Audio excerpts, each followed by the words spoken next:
Thrill Ride, Chapter 9, Down the Wormhole, Joe. Splash World. I could hardly believe Frank had agreed to come here. Water parks are the coolest things on the planet. This place has a surfing pool, I said, studying the map of the park. Frank was busy looking around. It's a lot newer than Uncle Bernie's. Yeah, I said. This information map says the place opened up only 2 years ago. It must get a lot more business than Uncle Bernie's does, Frank said thoughtfully. I wonder if the owners of Splash World are planning to expand. They'd need Uncle Bernie's land to do that. Unreal. I was trying to forget about our mission for an hour or two, but Frank brought it right along with us. You're not supposed to think about Uncle Bernie's right now, I said, or about Richardson, or Big Jim, or anybody else. We're here to have fun. Okay, Frank squinted at the map. Let's go on the Roundabout River. You're such a baby, I scoffed. That's for little kids. All you do is sit in a stupid tube and float around the park. Frank rolled his eyes. Well, what do you want to do? There's a 4-story tall water slide, I said, and 2 covered slides. Those are the coolest. Excuse me, said a voice next to me. Do you mind if we look at that map with you? I looked down to see 2 gorgeous girls around our age. One of them had long, curly dark hair with big brown doe eyes. The other one was taller, with strawberry blonde hair and long legs. They both wore bikinis, and they were both looking at Frank. Sure, you can squeeze in here with us, I said pointedly, but it was no use. It was happening again. That mysterious magnetic power Frank seems to have over girls was drawing these 2 right over to him. It just was not fair. Thanks, the dark-haired girl said. They both stepped in front of us, and we all looked at the map for a few seconds. I think we should go on the Roundabout River, the tall one said. What do you think, Lisa? Lisa, the brunette one, nodded. That sounds like a good way to start. We can see the whole park from the river and then pick our next ride. She gazed up at Frank. Do you guys want to come with us?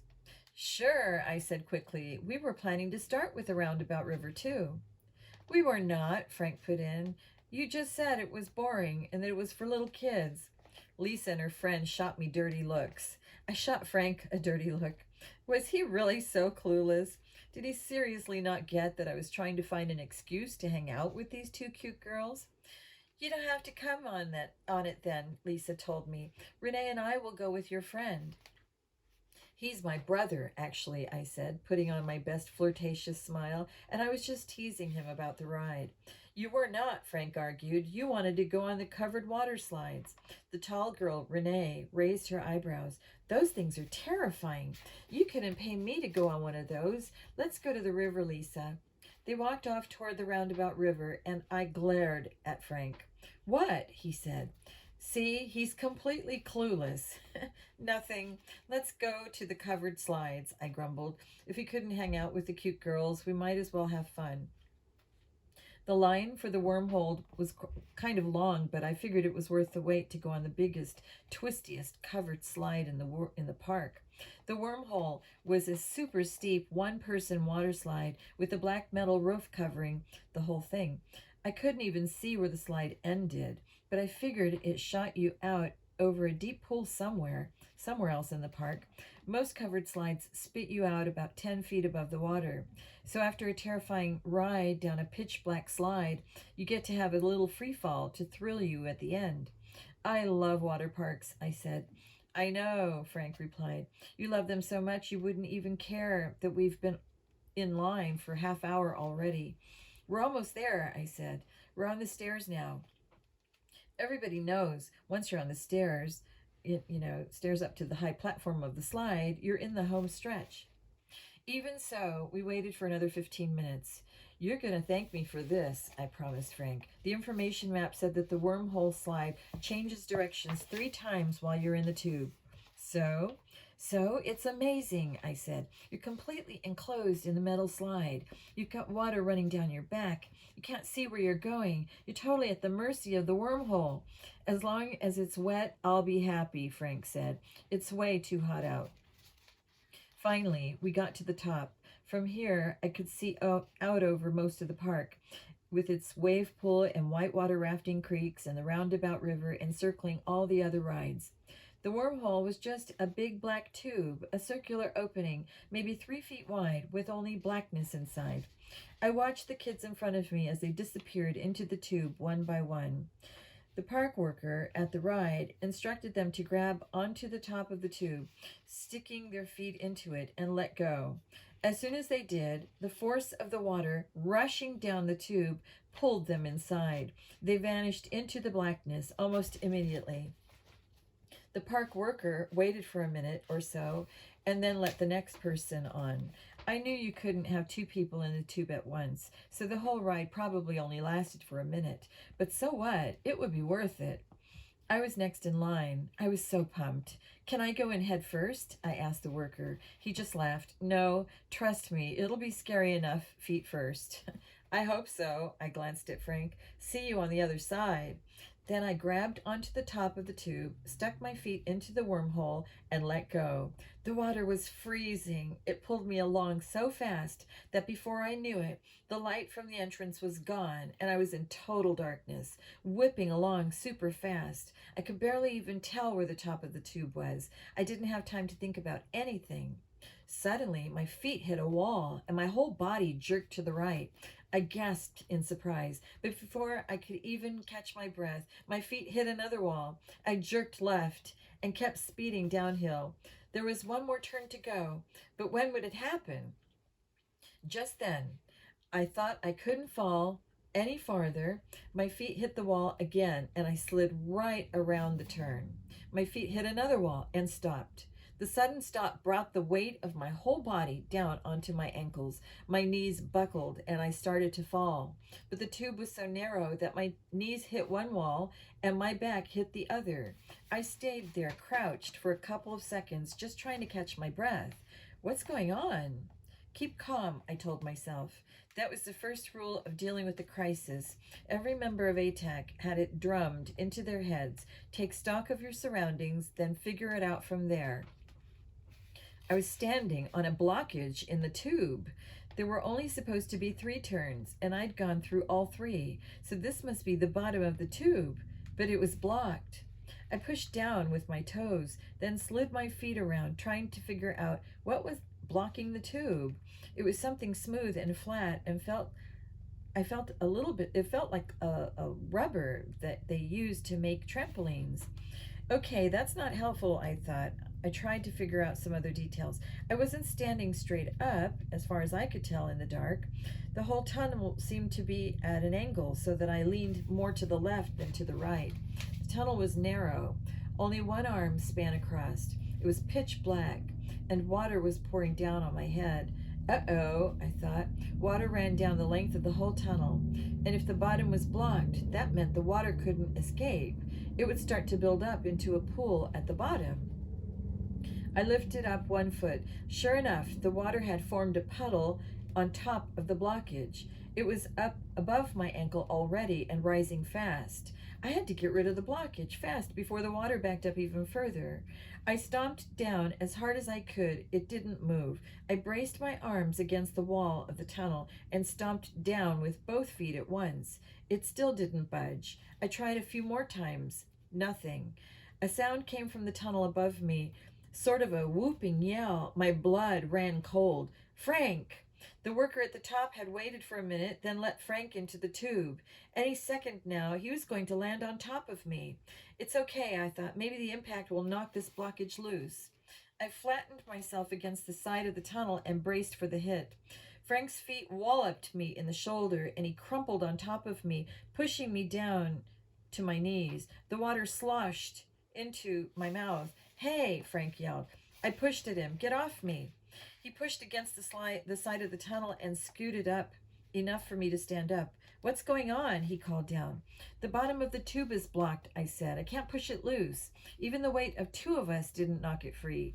That's bad, Frank said. There's water coming down. I know. The water will fill the tube and we'll drown, Frank said. I know, I repeated. We have to find a way out fast before someone else comes down. They put up a chain behind me so the workers could change shifts, Frank said. No one else will be down for at least a few minutes. Good. Then no one else will be in danger, I said, but we are still deep in trouble. If we can't go down, then we have to go back up, Frank called. How can we climb all the way up? I asked. This thing is really steep, and what about all those turns? I can reach the first turn from here, Frank said. I'm going to pull myself up over it. The darkness was so total that I couldn't see him at all, but I felt the weight that had been pressing down on me ease as he pulled himself up. The water had reached my waist now. I had to start climbing, but how? Every time I tried to push off the wall, my foot slipped against the smooth metal. The water made everything slick. I need a little help, I called. My brother's hand smacked me in the face. Sorry, he said. Grab on. I grabbed onto his wrist. I figured he must be lying on his stomach above the turn. He pulled me up out of the water. I felt the tube change directions. Up here we could crawl forward, but the water rushing down made it difficult. In front of me, Frank lost his balance and was swept back down the tube. Look out, he yelled. I swiveled around and pushed my feet against the wall opposite me. This way I could block his path and keep him from falling back down to the bottom of the tube. Oof, he slammed into me. I think I get to go first from now on, I complained. That's twice I've had to break your fall. Joe, the water's up over the turn already, Frank said. It's rising fast. Let's get going. I led the way, crawling along the tube until I reached the next turn. These two turns were really close together. I called back to Frank. Maybe we can put our feet out on the first turn and then pull ourselves up on the next one. Yeah, Frank's voice reached me through the darkness, but then the tube goes straight up for at least 30 feet. How are we going to climb that? I pulled myself up onto the next turn. Extending my arms over my head, I felt the final turn of the tunnel. I dragged myself up until I could look straight up the rest of the tunnel. Up above, way up above, I spotted a tiny circle of light. I can see the top, I yelled. How can we get there? Frank yelled back. I took a deep breath and tried to assess the situation calmly, the way Dad always did. We had a narrow space and an almost vertical climb. What should we do? It hit me like a bolt of lightning. It's a chimney, I called. What? Like in rock climbing, when there's a crack in the rock face big enough to climb in, we can use our hands and feet to brace ourselves against the wall and inch our way up. Got it, Frank called, but we have to go fast. The water is rising. I pulled myself the rest of the way up into the tunnel and stuck my foot against the wall, about knee-high. I leaned across and pushed both hands against the same wall. Then I bent my knee and lifted my other foot. I pressed that foot against the wall under my butt.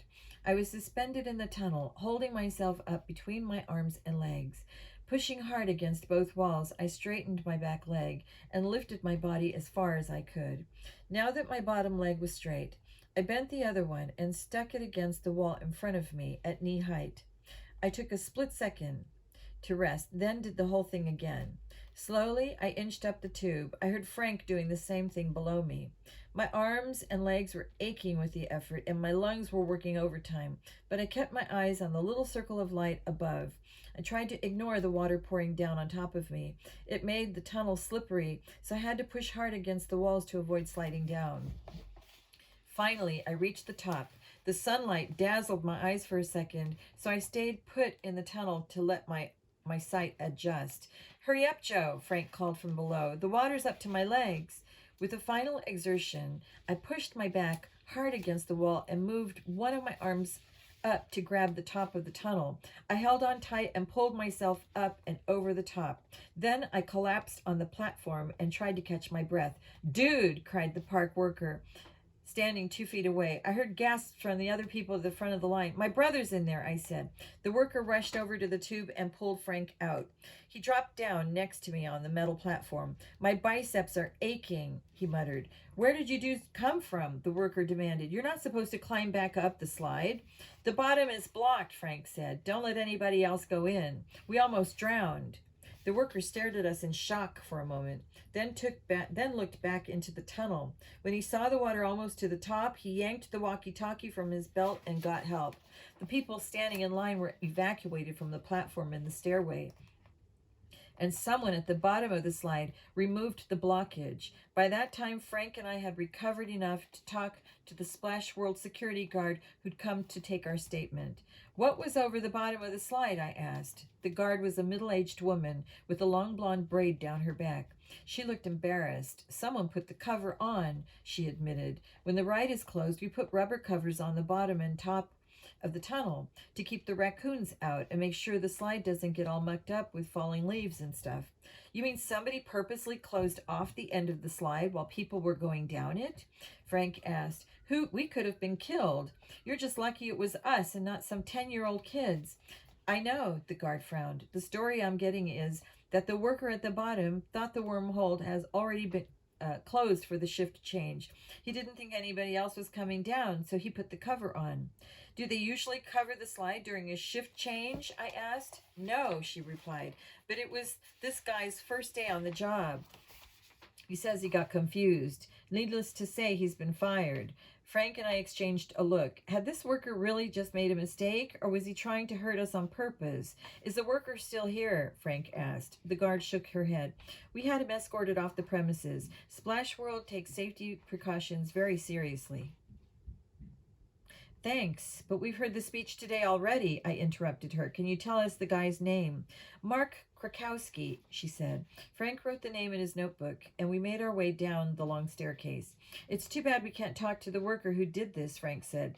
I'd like to know if he's connected to Uncle Bernie's fun park in any way. We'll have to go back to Uncle Bernie to find out, I said. But first, I could use a nice boring ride on the roundabout river. We snagged some inner tubes and plopped ourselves in the slowly moving water. Now this is a way to relax after some chimney climbing, I joked. What a workout. We've got a problem, Frank said. We have no idea who's been sabotaging the rides at Uncle Bernie's, and maybe here too. There's no way we'll be able to solve this thing and get back home today. Let's call Dad and tell him we're going to crash out up here, I suggested. We passed at least 5 motels on the way to Uncle Bernie's. After we got off the ride and changed back into regular clothes, we headed back out to our bikes. It was quieter in the parking lot. I pulled out my cell phone and dialed home. Luckily, Dad answered the phone. If it had been Mom or Aunt Trudy, I would have had to lie. And I hated lying to them. Hey, Dad, I said. Joe, are you boys all right? Dad sounded worried. We're fine. I glanced at Frank and he shook his head. I knew what he meant. Don't tell Dad about our near-death experience in the wormhole. The last thing we wanted to do was to freak out our father. Besides, we were fine. We'd gotten ourselves out of the scrape like we always do. No problems, I said into the phone. Where are you, Dad asked. Still up in Massachusetts, I said. We're at an amusement park. I see. Dad didn't say much, but then he doesn't have to. I always could tell by his tone of voice that he knew we weren't here for fun. He never asks for details about the ATAC missions, but he always knows when we are on ATAC business. The thing is, we kind of lost track of time, I said. We won't be able to make it all the way home tonight. Dad said. You sure everything's okay? Yeah, I said. We just need a little more time. We thought we'd stay in a motel up here. All right, Dad replied. I'll tell your mother she can expect you home tomorrow. Okay, thanks, Dad, I said. Be careful, Joe, he told me. Call me if you need anything. We will. Bye. I hung up and turned to Frank. Well, Frank asked. He's not happy, I sighed, but he knows how it is when we're on ATAC business. We'll get some sleep tonight, and then tomorrow we'll finish the mission and be home by dinner time. Chapter 10, Working Out. Frank. Are you going to eat those pancakes? Joe asked me the next morning at breakfast. I was busy staring out the window of the diner, thinking about the situation at Uncle Bernie's fun park. Joe reached across the table, ready to grab my last 2 pancakes with his fork. I pulled my plate away. There are 2 suspects left who we haven't met and questioned yet, I said. You're doing work over breakfast? Joe groaned. Okay, so we have Big Jim and John Richardson and both Bernies. Who else? What about that big guy Jonesy? He really hates Uncle Bernie. Maybe, I said, but I was talking about Uncle Bernie's ex-wife, Karen, I said. Remember little Bernie said she'd get half the money if the park was sold? Joe shook his head. I don't think so. She wouldn't put her own son in danger. Little Bernie almost got hit by the Doom Rider cave-in, and somebody may have tried to poison him yesterday. It's hard to believe his mom would be involved in any of that. I agreed with him. Even little Bernie had said his mother wouldn't do anything like sabotage the rides. Okay, so if we cross her off the suspect list for now, that leaves one person, the kid from little Bernie's school. The one who got rowdy at the park until little Bernie threw him out, Joe said. What was his name? I checked my notebook. Chris Oberlander. Joe glanced around the diner. Payphone, he said, pointing. I bet there's a local phone book. We headed over to the phone and grabbed the book from the counter underneath. Joe flipped through to the O section. There are 2 Oberlanders in Holyoke, he said. Give me the first number, I said, picking up the phone. I got an answering machine. But when I called the second number, a woman picked up. Maybe it was Chris Oberlander's mother. Hi, I said, trying to sound younger. Is Chris there? No, he's not, she said. He went to the gym. Is this Ryan? No, this is his friend Frank, I told her. Chris goes to Gold's Gym, right? Planet Fitness, she corrected me. Should I tell Chris you called, Frank? No, that's okay. I'll probably see him at the gym. Thanks. I hung up and gave Joe a thumbs up. Planet Fitness, here we come. We paid at the counter and hurried out to our bikes. It took 20 minutes to find Planet Fitness. We could have used the hypersensitive GPS on our bikes to find the gym, but it's much more fun to ride around on the motorcycles and just look for places. When I'm on my bike, I never want to get off it. But soon enough, we spotted the gym. It was a medium-sized building with floor-to-ceiling windows in the front. Inside, I saw the usual assortment of exercise machines, free weights, and cardio equipment. I wonder if Chris Oberlander is a musclehead, Joe said. That could be bad if he really has it in for little Bernie. On the front door was a flyer advertising free introductory sessions at the gym. I pointed it out to Joe on the way in. Hi, welcome to Planet Fitness, the girl at the front desk chirped. How can I help you guys? We're interested in a free introductory session, I told her. We're thinking of joining. Great, she said. Just fill out these forms and you can use the facilities for the next hour. Thanks. I took the forms and we filled in our names and put fake addresses in Holyoke. The whole time I kept looking around the gym. Which of these bodybuilders was Chris Oberlander? None of them looked young enough to be in school with little Bernie. Maybe Chris is a high schooler who knows little Bernie, I suggested to Joe. Could be. At least there are 2 of us if we have to fight a bodybuilder, he said. We handed our forms to the girl at the desk. Hey, can you tell us if Chris Oberlander is around? Joe asked her. Sure, she said. He's over there in free weights. I looked where she was pointing. There were 3 huge guys lifting weights on the blue mats in the corner. Which one? I asked. We're new in town and Chris is a friend of our father's. We're supposed to meet him here. The girl smiled. He's the one in the green shirt. Thanks. We headed over towards the big guys and the free weights. None of them wore a green shirt, but the skinny little geek hidden behind them did. Joe stopped short. That little kid? He asked. I checked the guy out. He didn't look like he could even lift a telephone off a receiver, much less a barbell. He was struggling to do a bicep curl with what he had, and it was a 2-pound weight. He's no killer, Joe said. Let's just go question him. No, we should watch him first, I replied. Just because he's a twerp doesn't mean he's harmless. None of the things that happened at Uncle Bernie's fun park required strength to pull off. True, so let's just work out. Joe's headed over to one of the treadmills, and I got on a stationary bike. From there, we could keep an eye on Chris without him noticing us. The kid was scrawny, but he was determined. His puny biceps bulged as he lifted his little weight over and over again. His eyes never left the image of his arms in the mirror. His face wore an expression of grim determination. I was impressed. He was a skinny little kid, but he was trying really hard. He worked out for another 15 minutes, sweat pouring down his face. Then, exhausted, he dropped the dumbbell back down into the rack and went to get a drink from the water fountain. I think he's done, I told Joe. Let's go. As we slowed down and got off our machines, Chris pulled a gym bag out of the lockers near the door. He took off his sweaty t-shirt, pulled a dry one out of the bag, put it on, and stuffed his wet shirt into a pocket on the bag. He then left the building. Joe and I followed. Outside, Chris headed toward the bike rack. "Excuse me, Chris," I called. He jumped, glanced over his shoulder, and took off.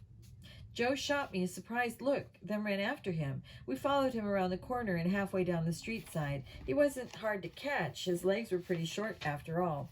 But just as I reached out to grab him, Chris ducked under my hand and cut right. He sprinted into someone's yard. I ran after him. He jumped over a chain link fence and circled back around toward the gym. "He's going for the bike," I called to my brother. Joe nodded and ran toward the gym while I followed Chris through an alleyway and up to Planet Fitness from behind. When he got back to the parking lot, Joe was there waiting for him. Chris turned and stopped short when he saw me behind him. He was concerned. "Don't hurt me," he wailed. "I'm not going to hurt you," I told him. "We just want to ask you some questions." "Do you always run when people call your name?" Joe asked. You would too if people were always beating you up," Chris snapped. "Who are you guys?" My name is Frank, and this is my brother Joe," I said. "We were hoping we could talk to you about little Bernie Flattery." "Little Bernie sent you?" Chris dropped his gym bag with a thud. He stuck his hands up in front of him, curled into fists. What now now he's getting other people to come after me? He can't do it himself." "Chill," Joe said. "We're not going to fight you. Put your hands down." Chris kept his fists up and glared at us. "If you're friends with little Bernie, that means you're jerks, because nobody decent would hang out with that idiot." "We don't hang out with him," I explained. "We're trying to figure out who might want to hurt him." "That's easy," Chris said. "I want to hurt him." "You do?" Joe asked skeptically. "Why?" "Because he's been picking on me since kindergarten," Chris said. "He's a big bully. I'm sick of it. Why do you think I'm working out?" He bent down and unzipped his gym bag. "Look," he said. He pulled out a huge bottle of vitamin supplements that read "Build Muscle" in huge type across the front. "I'm taking these, and I have this creatine powder that's supposed to help me bulk up." He pawed through a jumble of protein powders and other bodybuilding supplements. "One of these days, I'm going to be big enough to get back at Bernie." I thought about little Bernie. He was the biggest 12-year-old I'd ever seen. Somehow I didn't think Chris Oberlander would ever be that big. "How else are you going to try to get back at him?" I asked. Chris stopped looking through his bag. "Huh?" he said. We heard little Bernie threw you out of the amusement park for making a scene a little while back," Joe said. "Have you tried to get revenge for that?" "He's the one who made a scene," Chris grumbled. "I didn't do anything." "But you're still mad at him, right?" I said. "Mad enough to try to kill him?" Chris stared at me confused. "Huh?" he said again. "Someone has been tampering with the rides at Uncle Bernie's. Yesterday, little Bernie got a hot dog that may have poisoned him." I watched Chris's face for any sign of guilt, but he just looked surprised. "He was poisoned? Did he die?" Chris asked hopefully. "No," Joe snapped. "Were you trying to kill him?" "No way," Chris said. "I didn't know anything about it. I'm not even allowed back into the park. How could I have done any of that stuff?" He zipped his gym bag and stood up. "But if somebody is trying to kill him, I hope it works." Joe looked at me and shrugged. We obviously weren't going to get anything more out of this kid. I had a feeling that he was telling the truth, but you never know. "Listen, stop taking those bodybuilding supplements," I told Chris. "You're never going to beat little Bernie physically. The only way to deal with a bully is to stand up to him. Once you show him you're not afraid, he'll leave you alone." "Easy for you to say," Chris muttered. "Seriously, those supplements are bad for you," Joe said. "They don't really help, and some of them have even dangerous side effects. You'll be much better off if you just eat right and keep working out. One of these days you'll have a growth spurt." I grinned. He sounded like my mom. "And take some karate classes," Joe added. "If you know martial arts, it doesn't matter how big you are." Okay, that didn't sound like Mom. Chris headed off to the bicycle rack and then went over to our motorcycles. Someone had stuffed a flyer into the seat of mine. I pulled it out. "What next?" "Should we go find little Bernie's mother?" Joe asked, straddling his bike. "No," I said slowly. "We should go to the amusement park." "How come?" Joe asked. I showed him the piece of paper. It was no flyer. It was a note, and it read, "The evidence you're looking for is in the haunted house. A friend." Chapter 11. Hall of Horror. Joe. It could be a trap. I said into the microphone in my bike helmet. Frank and I can talk to each other through our wireless mics when we ride, and the noise-canceling helmets made it as simple and quiet as having a normal conversation. Well, a normal conversation while flying down the road with the wind in our faces and 130 horsepower between our legs. Sometimes when you get a note from a friend, it's really from an enemy. I know, Frank's voice came through the speaker of my helmet, but we have no choice. All we know is that everybody hates Uncle Bernie and Little Bernie, and lots of people would like to close the park down, but there's no smoking gun to lead us to one suspect. Then we'd better hope our smoking gun is in the haunted house, I said. I love haunted houses anyway. I turned my bike into the parking lot of Uncle Bernie's fun park. It was still pretty early, not even noon. The park wasn't crowded yet. The only line I saw was the line at the carousel. It was mostly teenagers. I guess everybody wanted to try out the wild merry-go-round after yesterday. I just hoped there wouldn't be a repeat of that unpleasant incident. We made our way back to the haunted house. The neon Hall of Horror sign was on, but there was no line. There wasn't even a park worker in sight. Do you think it's open? Frank asked. It looks pretty deserted, I said, but maybe our friend wants it that way. Okay, let's go in. Frank led the way. It was dark inside, like all haunted houses, but somehow, after our adventure in the pitch-black wormhole the day before, this darkness didn't seem so scary. Spooky organ music drifted in through hidden speakers, and every so often a scream pierced the air. Usually in a haunted house, you hear other people screaming, but these were the canned screams that were part of the pre-recorded soundtrack. As far as I could tell, we were alone in the Hall of Horror. Something grabbed my arm. I jumped and spun around. There was nothing there. Cool, I said, relaxing a little. Have I mentioned that I love haunted houses? Check it out, Frank said. In the dim light, I could see him pointing to the right. I looked over there and saw a dinner table all set up with fancy china dishes. In the middle was a man lying on a platter. His mouth was open and an apple was stuck in it, like he was the pig at a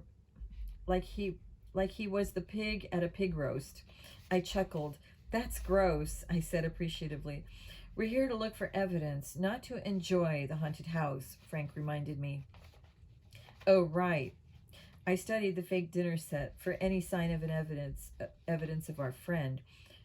But the table and chairs looked just like normal props. The man was obviously made of plastic. Maybe the apple in his mouth was reference to little Bernie's poisoned hot dog.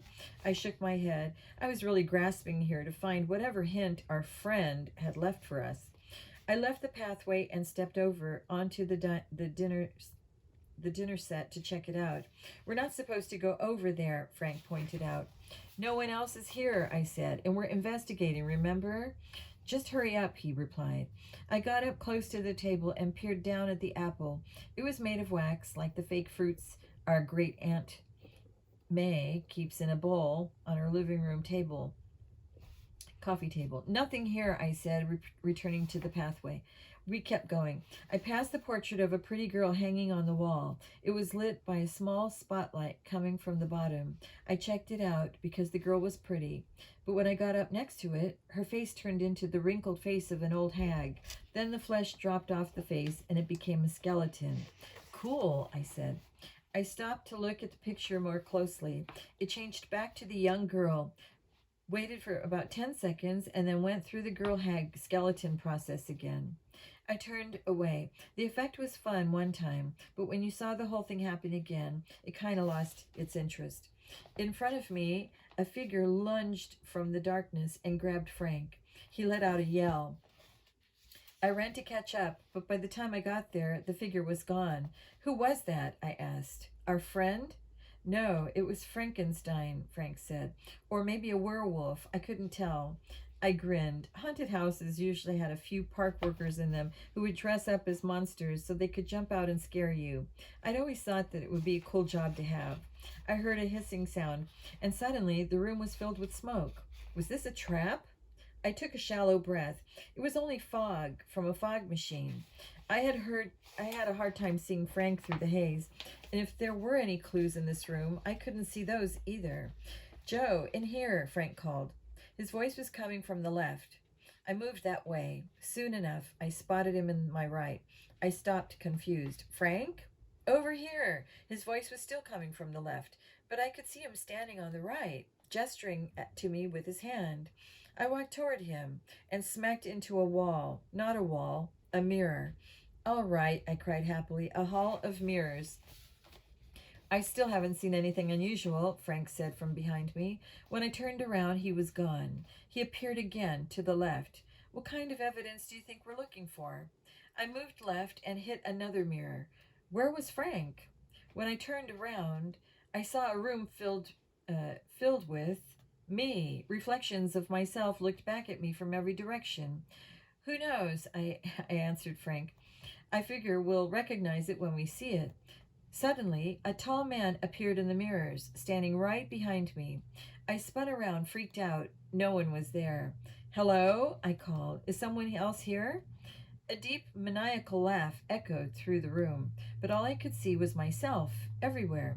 Frank, I said, are you still in here? No answer. Frank? Someone grabbed my arm. I jumped and let out a yell. It was Frank. There's nothing here, he said. Let's keep going. The next hallway was pitch black. It had slimy things hanging from the ceiling and something that felt like cobwebs stretched across the center. I sighed. These haunted houses are all the same, I complained. I was hoping for something scarier. I was hoping for some evidence, Frank said. A woman dressed like a vampire appeared and screamed in my face. I didn't even gasp. I was getting bored. Maybe we should try to go backstage, or whatever they call it in haunted houses, I suggested to Frank. Our friend didn't say that evidence would be part of the attraction. Maybe there's something hidden through the back door that we saw yesterday. It's worth a try, Frank said, pushing his way past a suit of armor that had suddenly started moving. Let's get through the rest of this thing, get outside, and circle around the back. Okay. A zombie jumped out in front of me. I waited for it to leave. It waved its arms and let out a growl. Ah, I yelled half-heartedly. Maybe it would move on now. Joe, come on, Frank said from the other side of the zombie. Excuse me, I told the zombie. I stepped around it. As I joined Frank on the other side, the zombie roared again. Then it grabbed my head with one hand. It grabbed Frank's head with the other hand, and it smashed our heads together. Hard. Chapter 12. Zombie. Frank.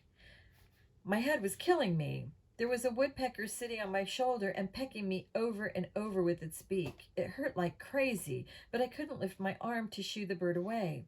Frank! Seriously, I had a splitting headache. I glanced over and saw that it wasn't a woodpecker at all. It was Playback, my parrot, zombie. He squawked. He kept pecking me in the head. Frank! I recognized my brother's voice, but I didn't answer him. My head hurt too much, and Playback wouldn't stop pecking me. Frank, wake up. I'm dreaming, I thought. Playback isn't pecking me. Frank, I am awake, I muttered. Leave me alone. My head hurts. I tried to remember if I had any aspirin nearby. My bedroom is only a few feet from the bathroom, and there would probably be aspirin in the medicine chest, but my head hurt too much. I didn't want to move. Frank, open your eyes, Joe commanded. Now! I opened my eyes. I waited for the sunlight to hit me and make my headache worse, but instead all I saw was darkness. I blinked. My eyes adjusted to the dim light. This wasn't my bedroom, and I wasn't in bed. I was sitting up in a hard chair, and my hands were tied behind me. What's going on? I cried. Where are we? I think we're in a dungeon, Joe's voice said. Wait a minute. Where was he? I could hear him, but I couldn't see him.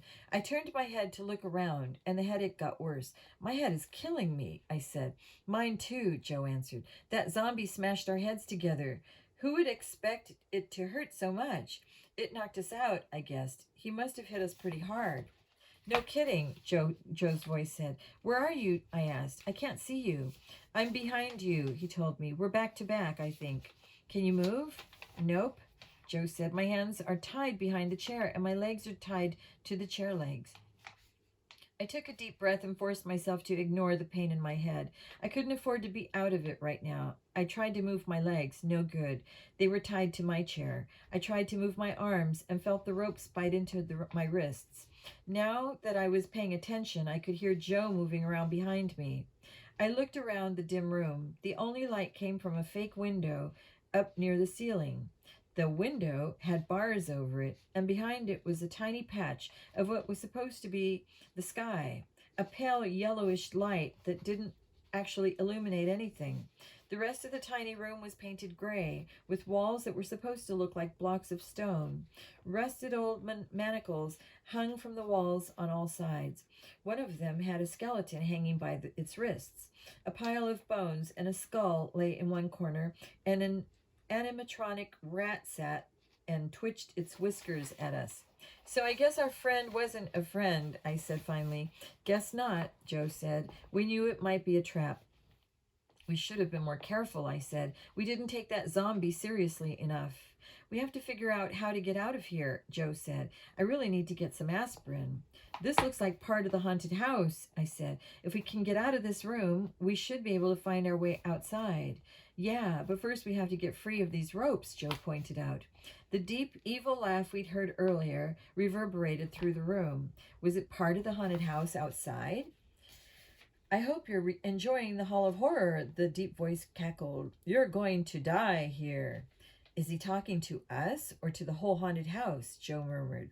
I'm talking to you, Frank and Joe Hardy, the voice answered as if we heard him. You're going to die. Who are you? I yelled, even though it hurt my head. I'm a zombie, the voice laughed maniacally again. I didn't see what was so funny. Why are you doing this? Let us go, Joe called. I've had enough of your meddling, the voice boomed. You have no right to snoop around here and make trouble. You're the one making trouble, I replied. We're just trying to help. You've helped yourselves into an early grave, the voice cried. I'll teach you a lesson about sticking your nose into other people's business. You're going to become a permanent part of this haunted house. What do you mean? I asked. You're going to stay where you are, tied up, with no food and no water, until you die. The voice laughed again, echoing off the walls. It really hurt my head. Don't bother calling for help, the voice added. People will only think it's part of the Hall of Horror experience. A door creaked as if it were opening. It was hard to tell what was real in this place and what was just part of the scary attraction. Hey, I called. Don't leave. I hope you enjoy your deaths, the voice replied. You only get to die once. And then the door slammed. Hello, I yelled. Are you there? We're not done talking to you, Frank called. No answer. The zombie was gone. Or at least he wanted us to think so. Do you think he's really gone? Joe whispered. I don't know, I whispered back. It's impossible to tell. Do you recognize his voice? No, Joe said. I think he was using a voice distorter.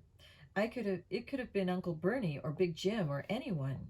Well, I think we can cross Chris Oberlander off the list, I said. He couldn't pull off something like this. This is an inside job. Whoever is doing this obviously knows his way around the haunted house. From somewhere outside the room, a scream split the air. It was followed by some of the creepy organ music. I can't believe it, I muttered. This ride is actually open for business, with us stuck inside it. Well, we have to get unstuck, Joe said. How do we untie ourselves? I hesitated. For all we knew, the zombie was still listening in on our conversation. But we didn't have much of a choice. We had to try to escape. I forced myself to think, even though it made my head hurt. We're back to back, right? I whispered. Yeah. So if we can get closer together, we should be able to reach each other's hands, right? Right, Joe said. And then we can untie each other's ropes. We've done this 1,000,000 times, I said. No problem. Unless the zombie's still here, Joe murmured. We better move fast. I couldn't move my feet very well, but I managed to push my toes along the ground enough to shove the chair back an inch or so. It made a loud scraping sound against the floor. Quiet, Joe hissed. I don't have many options, I replied. I shoved the chair back another inch. Behind me, I heard Joe doing the same. After 5 more shoves, I felt my arms bang into Joe's chair. We maneuvered ourselves sideways until our hands were right next to each other. Now that I had something to concentrate on, my head didn't hurt as much. I focused on the ropes around Joe's wrists. It didn't take me long to figure out that the zombie had used a basic square knot. Once I knew that, I had the ropes undone in a few seconds. Joe quickly untied his legs. Then he came over to my chair and untied my hands. I took care of the ropes on my legs. We were free. Chapter 13. In the Dungeon. Joe. Let's get out of here, I said. I stood up and started rubbing my wrists where the ropes had been. Not so fast, Frank said. Sit back down. Why? Didn't his head hurt as much as mine did? I had zero interest in spending any more time in this dungeon. We still don't know who that zombie is, Frank pointed out. Our mission isn't over until we catch him. I sat back down. How are we going to catch him by staying in here? Frank tossed some rope at me. Tie it around your wrists, loosely, he said. I was beginning to understand his plan. We pretended we were still tied up. Yeah, that zombie guy has to come back and check on us, right?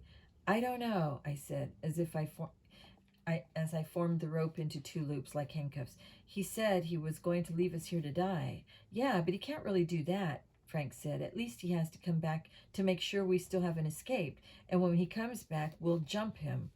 I stuck my hands through the rope and put my arms behind the chair. It wasn't comfortable, but it was better now that the ropes weren't cutting off my circulation. Still, I wasn't convinced that Frank's plan would work. Last time he didn't come into the room, I said. If he still doesn't come in, how can we jump him? Frank thought about it. Maybe if we pretend we're asleep or unconscious again, he'll come in, Frank said. Why should we be unconscious? From the blow to our heads, Frank suggested, or we could just be exhausted with hunger.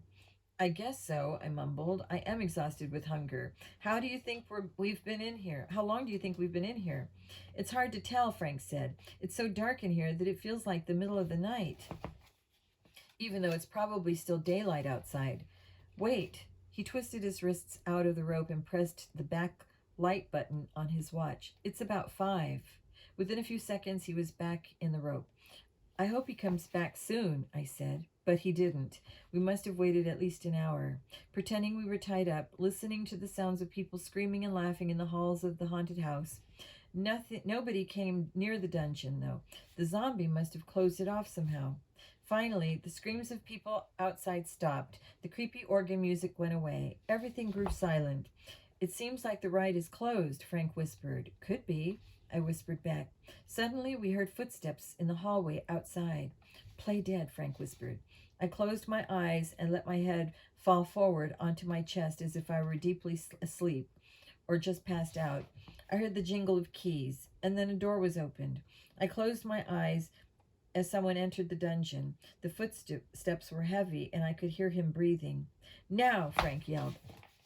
I jumped up and shook the fake bonds off my wrists. Frank did the same. The zombie jumped in surprise. He didn't back off. Instead, he pulled a knife from inside his costume and held it out toward us. I froze. I hadn't been expecting a weapon, and I figured Frank would be surprised too.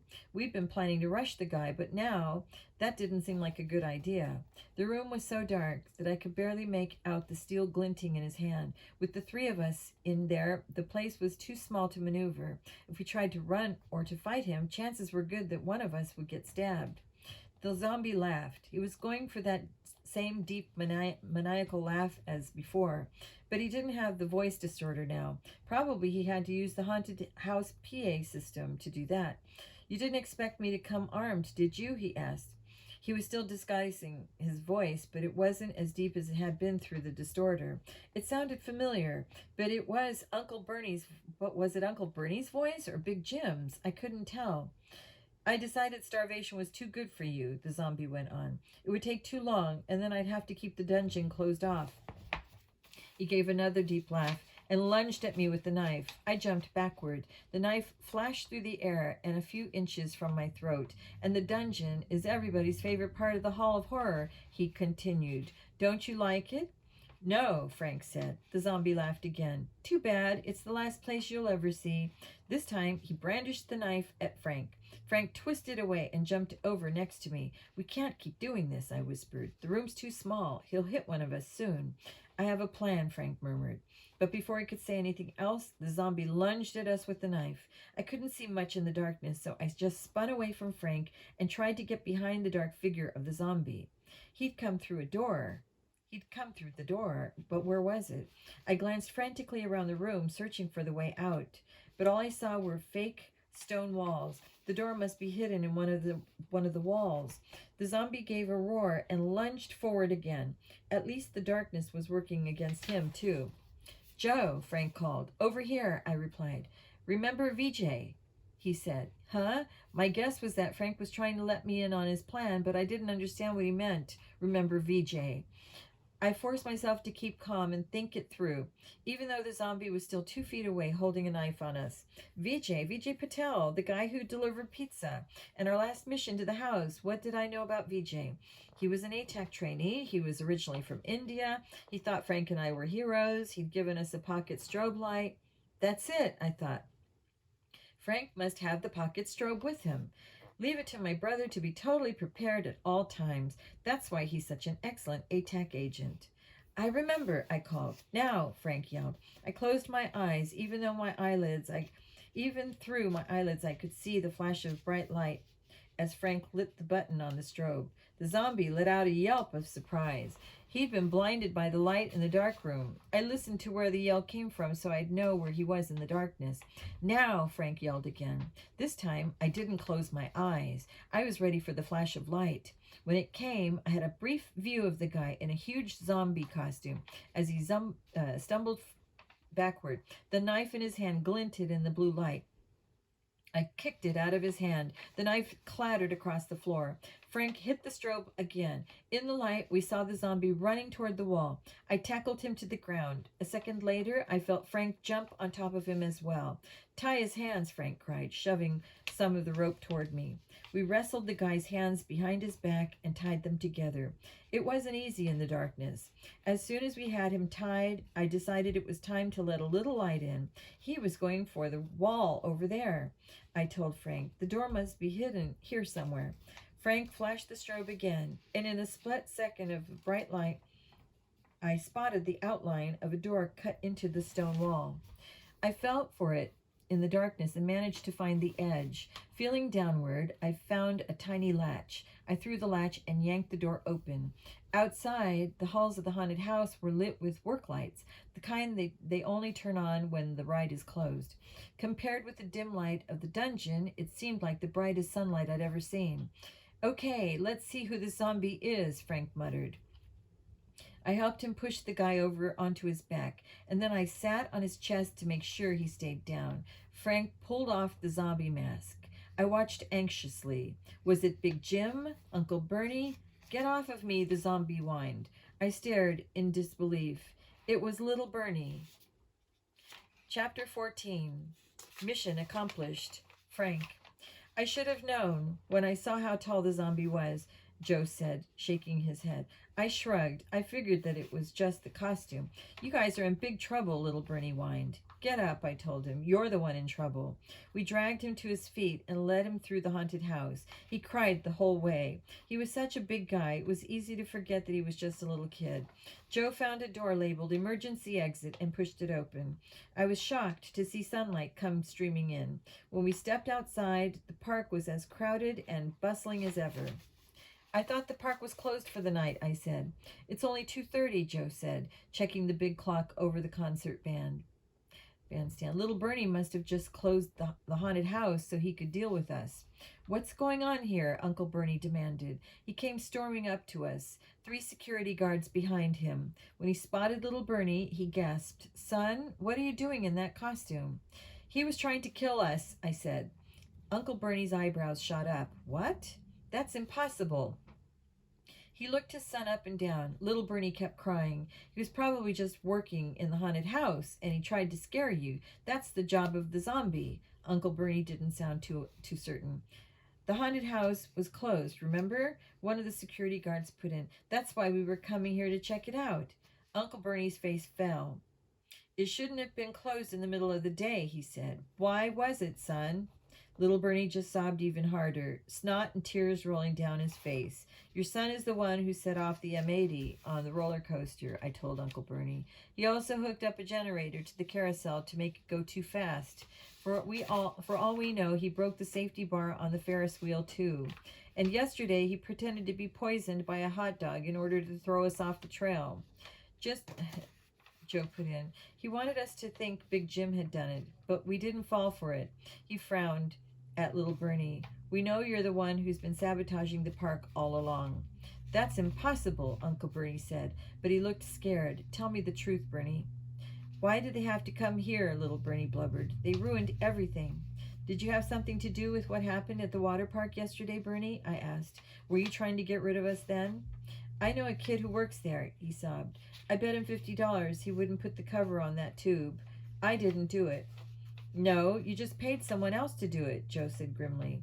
What are you talking about? Uncle Bernie asked. A kid named Mark Krakowski tried to kill us at Splash World yesterday, I explained. Just like little Bernie tried to kill us in the Hall of Horror 5 minutes ago. And just like he killed Maggie Soto on the Doom Rider last week. I didn't mean to, little Bernie cried. I just wanted a little bit of the roof to collapse so people on the roller coaster would be scared. I didn't think a stupid firecracker would make such a big explosion. It was an accident. One of the security guards pulled out his walkie-talkie and radioed for the police. Uncle Bernie had gone pale. But why, son? He gasped. Why would you do such horrible things? I hate this stupid park, little Bernie cried. It's the only thing you care about. You don't care about Mom or me or anything, just the dumb amusement park. That's not true, Uncle Bernie protested. Yes, it is, little Bernie sobbed. I thought if people got scared to come here, you'd have to close the place down. Then we could have a normal life, and you'd pay some attention to me. Uncle Bernie looked as if someone had punched him in the gut. I only care about the park because I want it to be yours someday, he said. I never dreamed that you'd felt this way. You never bothered to ask me, little Bernie spat. A siren rang through the air, and a cop car came driving slowly through the crowd that had gathered outside the haunted home. 2 police officers got out of the car and walked over to take little Bernie into custody. He was still crying as they put him in the back seat of their cruiser. Uncle Bernie turned to us, still horrified. I had no idea, he said. I know, I told him. I'm sorry about your son. He blinked at me. I'm sorry he tried to kill you, he said. I don't know what to do. Your son could use a father right now, Joe said. Frank and I are fine. We can take care of ourselves. Uncle Bernie nodded slowly. He turned to watch as the cops closed the door on his son. Wait, he called suddenly. Wait for me. He hurried over and got into the back seat next to little Bernie. Maybe now your little Bernie will get the attention he was looking for, Joe said. He turned to me and smiled. Another successful mission. We got the perp. Yeah, I said. I never expected to be a kid. Want to hit the log flume before we leave? Joe asked. I thought about it, but right now, Uncle Bernie's fun park was anything but fun. Nah, I said. Let's just go home. I have a better idea, Joe said. Let's go back and find VJ. We have to tell him how his pocket strobe and some ATAC training saved us from a zombie. And that was the end of Thrill Ride, and I hope you enjoyed that. Have a good night.